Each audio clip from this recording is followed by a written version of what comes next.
witches. So, oh my gosh, I have my new setup all set up and I have my ring light, so hopefully you guys can see me a little bit better. I am so thrilled.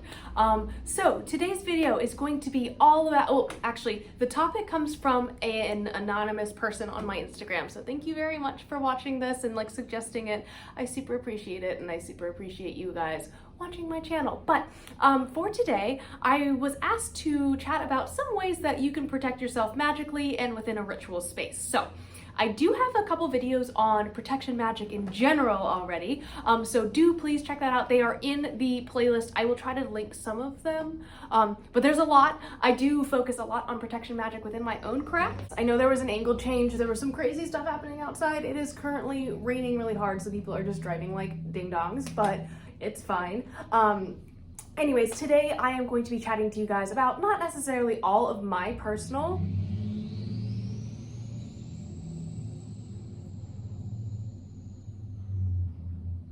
So today I'm going to be walking you guys through a couple different methods that you can use to protect yourself in a ritual space. Of course, these are not going to be all of the methods that I use because that is just asking for somebody to hex me, which I really don't want. Please don't. Like, that's just, like, I got a lot going on already. Like, that's a whole thing. But I did want to just touch on some of these because I think it is important, and Protection Magic is something I worked on a lot with the Morrigans, so that was really like the foundation of my practice. Okay, so the first thing that I do recommend is charging a specific candle for protection. Now, as you guys might have heard on my channel, I am just very, very into Protection Magic and candle magic. So like intersecting those two are like it's a dream come true for me. So while a single black candle will not like be a complete protective, device, I do recommend like warding your house, cleansing your space and stuff, but we'll get to that. I recommend the other methods that I'm going to talk about today, but also I think that having that specific candle, I recommend a black candle, is really a good way to start. So it adds another element to your altar, which we talked about earlier, altar building, yay. And also it is just something that you can, if you're a beginner witch, it's actually really easy to do. So you'll get a black candle, you can carve runes or sigils into it for protection. You can dress it in a protective oil blend that you've done. You can add protective crystals like onyx or obsidian, jet, and I think shungite as well, though I don't really work with that one as much. Just any sort of black crystal is generally seen as a very protective one. Just if you want to find out more about that, I think I have a whole video about protective crystals, so it's out there. But I do recommend that if you're looking for somewhere to start, that's a good place to start, starting with like a candle spell or a black candle. The next thing that I tend to do a lot is cleansing my space on a weekly basis. Now, this protects you. It's not necessarily a specific protective act in terms of like protective magic, but I think that cleansing magic and protective magic kind of go hand in hand together, right? So you are ridding your space of negativity and negative energy, meaning things that are kind of like not great for you. You're also kind of stirring up stagnant energy, which is good, but I really want to focus on that getting rid of negativity. Now, as spiritual beings, we do need to protect ourselves from negative energies and entities, but specifically negative energies. And I think that when you have that sort of protective practice in place where you're like, okay, on Mondays I clean up my room and I cleanse my space and I meditate. Like, I think that is a really nice ritual to have on, maybe not every Monday, but once a month. Maybe that's like something that you can start doing. This also gives you time to kind of re-up on any sort of other protective magics that you're doing. And yeah, I really love cleansing. I'm such a hearth witch. I'm just like, oh, like just clean your house and like it'll be better. But in reality, I really do believe that. I think that cleansing your space and creating that sacred space in that area of protection and charging your house with protective energies while cleansing is a great way and an easy way to start creating a protective area and space for yourself in your craft. Number 3 is going to be monthly house wards or even weekly house wards. I don't think they need to be done like that frequently, to be honest with you, so that's why I'm saying monthly. But I tend to re-up or like re-energize or recharge all of my house wards during the full moon. So that is, that's for me. You can, if you want to work with the new moon, that is totally fine too. I'm actually considering doing kind of like double, so like like double protection magic, because Hecate is very associated with the new moon, whereas the full moon is kind of more of a witchcraft thing. So it's like paganism versus witch. It's a whole thing. Don't worry about it. Do what feels right to you. Now, I do have a video about how to make a ward for your house using rosemary, a sigil, and some crystals. So definitely check it out. It is super beginner friendly. So if this is the first video you're watching of me, hello.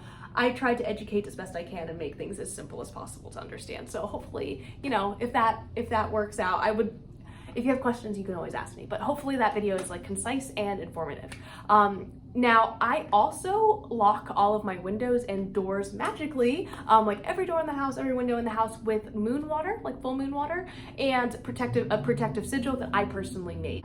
Do you have to do this? No, you don't, but it's an easy thing to do. You just take moon water in your finger and draw your little sigil. If you are a witch who doesn't really like to use sigils, you can use a pentacle as well, so that is completely your call. But I do recommend doing that. It's something that I do in my practice, and that's something I'm not really worried about, like sharing, like, yeah, my windows are all charmed, and I think that is a very practical way to protect your house. The next thing I recommend is locking your mirrors as well, and I did put a mirror locking spell on Patreon. So if you guys are not aware, mirrors can act as like portals to like different realms depending on your beliefs.